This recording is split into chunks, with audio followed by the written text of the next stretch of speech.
So, Ruben couldn't come film after the credits. He had some BS excuse about going on a date with Anna Kendrick. I'm really glad I skipped after the credits to just be here with you. I'm sure Millan will be just fine. You don't gotta worry about that. But, you know, just getting to know you and you getting to know me, you know, over dinner, the salad, it's just been great.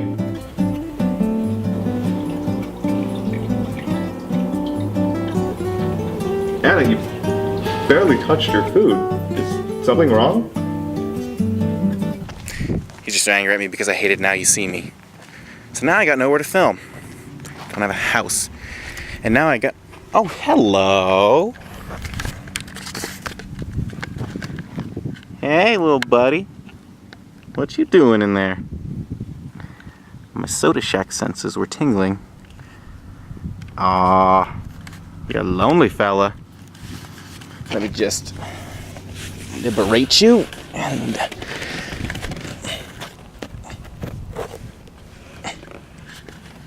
Uh-oh.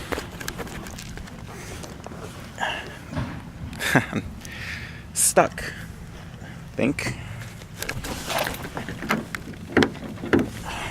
No, I'm definitely stuck. This isn't good. This is not good. Well, it's been exactly 127 minutes.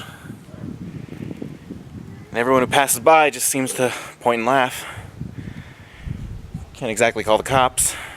It's not my car after all, so don't know what to do now. It sucks. There's so many reviews I was supposed to do today. I had to get the Riddick review. It was gonna be perfect. So Riddick is a sci-fi action thriller starring Vin Diesel as Richard Riddick, the newly exiled Lord Marshal, or whatever stupid title he had in the Chronicles of Riddick. He lands on the planet of Furia, or maybe it's not Furia, it's kind of ambiguous. I'm pretty sure it is though. And he just tries to go back and become feral again because he feels too domesticated. He discovers a base full of mercenaries and decides that that's his key for getting off the planet after he'd been stranded there by Vaco, Carl Urban. You know, he's back for like 5 seconds. And these mercenaries don't really take to Riddick's demand of giving over their ship, so they decide to hunt him down. Problem is, a huge storm is coming that summons a bunch of monsters that follow around, that have been buried under the ground, and they can easily dig out when the dirt gets wet. So Riddick has just a few days to get these mercenaries out. Then they call for some backup, and the lead of that backup? Boss Johns, played by Matt Nable. Ooh, Johns, you remember him, anyone who's a staple of the Pitch Black Chronicles of Riddick series. The father of the guy Riddick killed. So Johns has his own vendetta against them, and he brings along his own crew.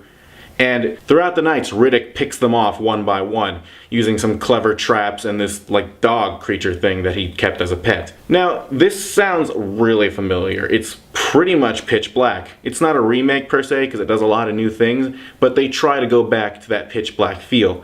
And I really dig it, because Pitch Black was the best one. Like that's not even an argument, really. Pitch Black was amazing. And it's not Pitch Black. It doesn't reach that, like, level, but they're trying to get there, and that's really the important thing.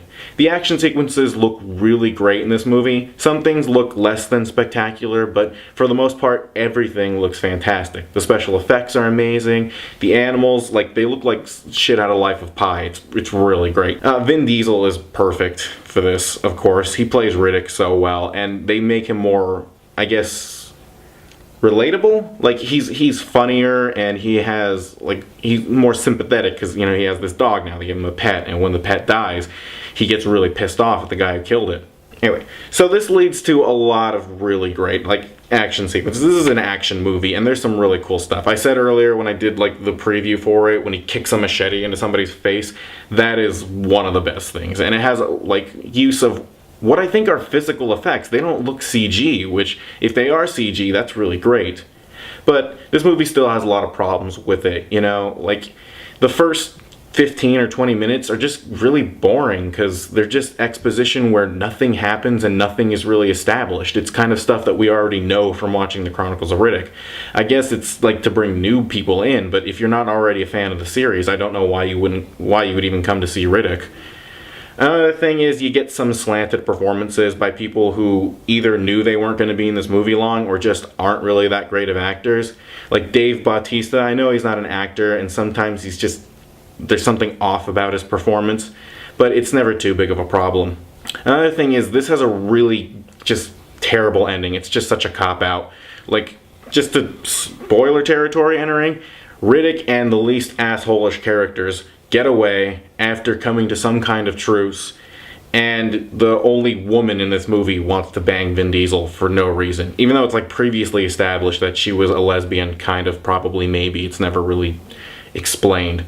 And, like, I get it. I would want to bang Vin Diesel, too, if I was within his vicinity. But the point is, like, it just feels fake. It's not authentic. But other than that, it's really fun. It's a cool movie, and they play with a lot of lighting effects, which is really awesome. So I can recommend anyone who's a fan of the series, go check it out. If you're not, though, this isn't the movie to get you hooked in. Go watch Pitch Black and then watch this, because you can honestly skip over the Chronicles of Riddick. There was nothing worth watching in those movies. Give it a 7 out of 10.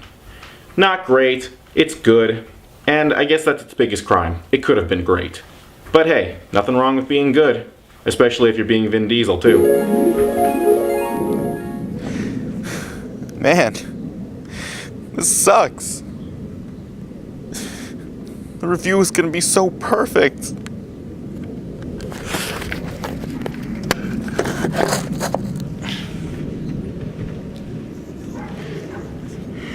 Vin Diesel, I'm sorry. I failed you.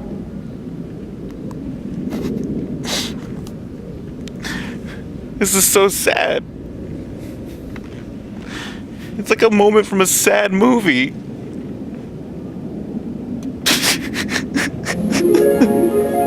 Alright, it's time for a top 5 movie moments that'll make you cry like a little bitch. Now, movies are just kind of inherently sad, but these are 5 moments to me that just, every time I see them, just hits me right in the feels and plucks at my heartstrings. So let's get started with number 5.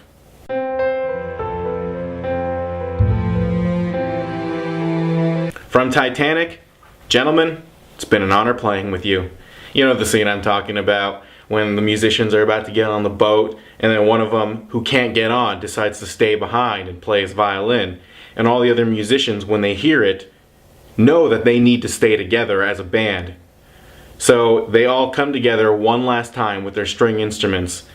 And when the lead violinist says, "Gentlemen, it's been an honor playing with you tonight," and they all start playing their song, that just hit me. It gets even worse when it shows the montage of what people are doing when the ship's going down. And the saddest moment I know to at least one of my friends who is in San Diego right now is when a mother puts her kids to bed as the room starts filling up with water. That's just... You know, I didn't think Titanic could be sad, because when you base it off a sad event, there's no way you can really just hit some kind of chords, because we know it's meant to be sad. But by just adding little things like this, these little characters that like don't have a huge part but have such a big impact on the viewers, that's just amazing filmmaking right there. And that's why it's my number 5 pick. My number 4 pick is from Star Trek II, The Wrath of Khan, the death of Spock. Yeah, I know, this partially has to do a lot with nostalgia, but also partially because it's just really well played. The relationship between Kirk and Spock in the original Star Trek movies were just really great. They were just really nice friends, and sometimes they argued over things, but overall they just got along together. And when Spock decided to sacrifice himself and become super irradiated and die, it's heavy, really. Kirk wasn't ready for that kind of scenario, and as a Starfleet captain, he's not allowed to show emotion. So when he just stood there with his hand against the glass as Spock slowly drops down, it's just... I can't describe it, really. like, the saddest moment is when they send Spock's body off and Kirk does the eulogy while Scotty plays what does he play? Something on the bagpipes. I want to say Amazing Grace, but I'm not sure if that's really the song that played. Let me know what it was, because I completely forgot, even though it's an amazing sequence. And if you haven't seen it, you definitely should, because they tried to parallel it in Star Trek Into Darkness, and it almost worked. Almost. It was really sad still. If it hadn't been for the whole, like, super blood bullshit that brings Kirk back to life, that would have been, like, equally sad, in my opinion. But hey, just seeing that somebody tried to replicate that shows you just how sad and impactful of a scene that is.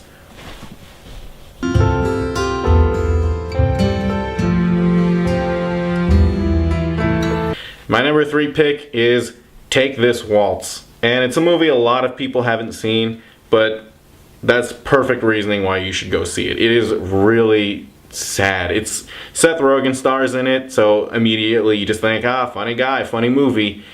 No, it's about how Seth Rogen's is it girlfriend or wife? One of the two is cheating on him. And it's just so terrible because he doesn't know for a great portion of this movie.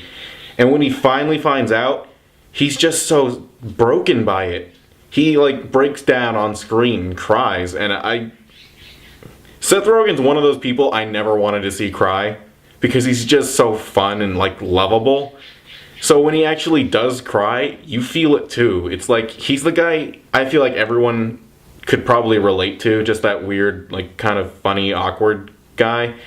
And when someone like him reaches a breaking point where he has to cry, it's like, you feel it too. And wow, man, like, I don't want to give too much away about this movie because I know a lot of people haven't seen it, but it's just really good. So go see it, and that scene is just so moving. Like, Seth Rogen did an amazing job in this movie. My number 2 pick is a tie, actually. I could not decide which of these two movies was sadder because they just work on completely different levels. And they're both animated films, go figure. And they are Up, movie by Pixar, and The Iron Giant. These two movies are just notorious for how sad they are. Up is sad in the first 15 minutes. The Iron Giant is sad in the last 15 minutes. I just have to take a minute to marvel at these two movies because they're from two different time periods, two different studios, different directors, different everything really, even animation style. They're about completely different themes. Up being about how no matter how old or young you are, the adventure's never over as long as you have the spirit to do it. The Iron Giant deals with a lot of themes like death and choosing who you want to be. They both deal with very mature themes, and both of them have to do with death. In the beginning of Up, when the whole sequence where Carl and Ellie become friends, get married, plan to have children but can't, and then Ellie dies just as Carl is planning a trip to South America. That's just... I saw this in theaters and cried. And I couldn't believe that this was meant for children. Because that's emotionally devastating no matter what age you are. The Iron Giant at the end, when, Vin Diesel says, "No, Garth, stay. I go." And he flies up to take the nuke so that he can save everyone. That's just...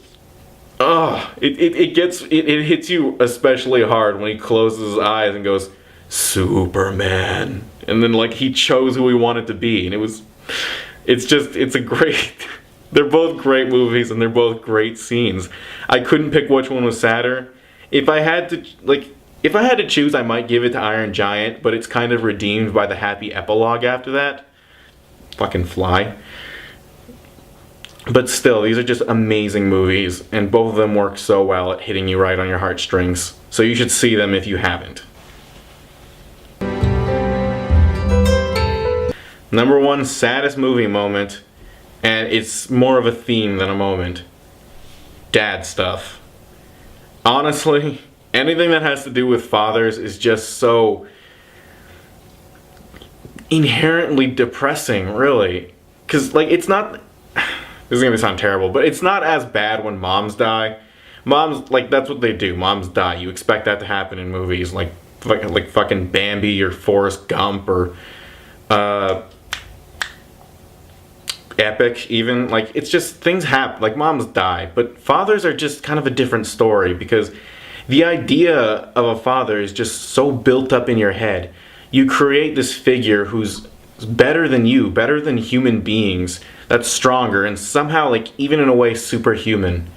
So when their vulnerabilities and their shortcomings are just shown to you, just flat out laid there, it really just hits you on like a really emotional and even psychological level, because we like to pretend that our fathers are these like immortal, superhuman people, and then when they die in a movie, it's just, it reminds you just how human they really are. And that's a reality that people aren't really ready to face until it happens. And probably my favorite example of this is in Big Fish, where Billy Crudup has just been a dick to his dad the whole movie. And then when his dad is finally just minutes away from death, Billy Crudup finally understands why his father did all these things, why he told him these amazing stories, and it was so that his son could keep the imagination alive long after his father had gone. And that movie ending just cried. Like, it's a happy kind of sad, because the epilogue afterwards where Billy Crudup bonds with his son over the stories that his father told him, that's just an amazing finish to a movie. And honestly, it doesn't even have to be fathers dying. They don't have to be their real fathers, like in Pacific Rim, where Idris Elba goes on the final mission and he knows he's not going to make it back alive.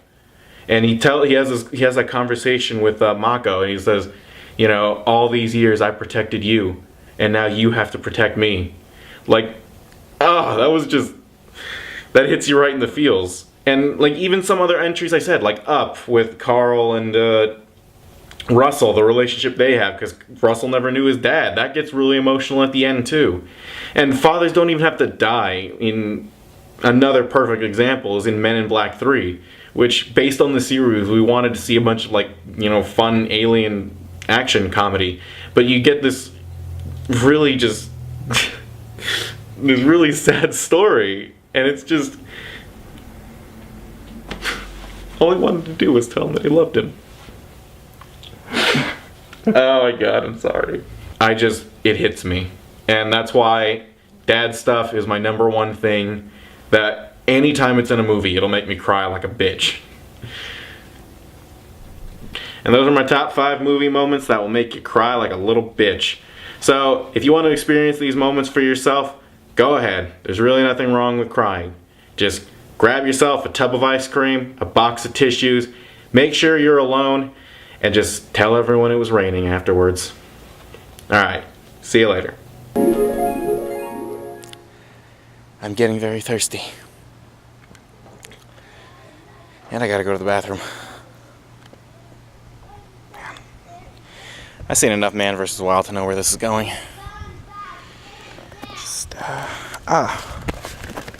Perfect.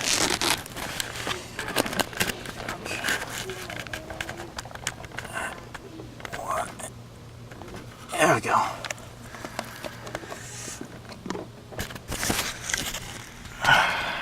Alright. You gotta do what you gotta do, I guess.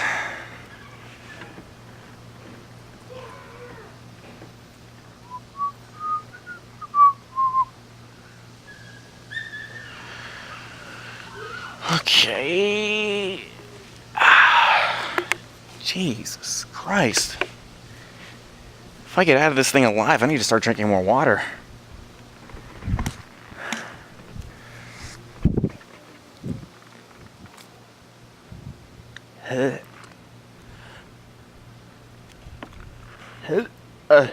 You can do this, Millan. You've had Indian food.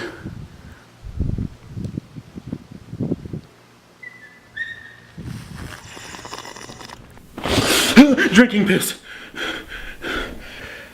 Oh, thank God. It was all just a dream.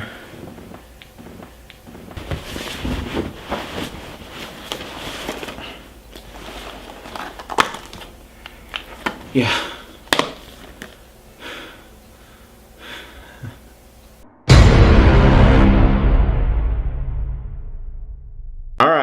I hope you liked that video. I had a lot of fun making it. And we're going to go on a short break for after the credits, you know. We're going to resume probably in October when everybody else starts their stuff back up again.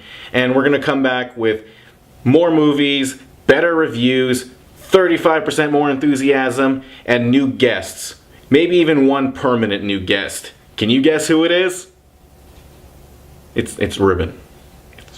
Like, Maybe. it's probably Ruben. I'm still thinking about it. Yeah. But alright. I really hope you like this first season of After the Credits. I try as much as it seemed like I don't. I can't. Who learned me how to spoke? That was not English. What the hell was? Go watch our review of Pitch Perfect.